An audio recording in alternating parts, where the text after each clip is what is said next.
ఈరోజు దేవుడు మనకు చేస్తున్న వాగ్దానం ఏమిటనగా కీర్తనల గ్రంథము 75వ కీర్తన 7వ చరణం.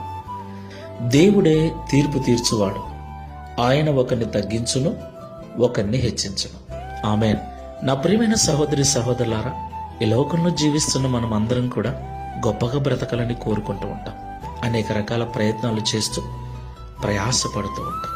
నా ప్రియులారా, ఒక విషయం గుర్తుపెట్టుకోండి, దేవుని సహాయం లేకుండా, దేవుని కృప లేకుండా మన ఉన్నత స్థితికి వెళ్ళలేం. ఒకవేళ మన సొంత జ్ఞానముతో వెళ్ళినా అది శాశ్వత కాలం ఉండదు. స్థిరమైన ఉన్నతమైన స్థితి దేవుని ద్వారానే జరుగుతుంది.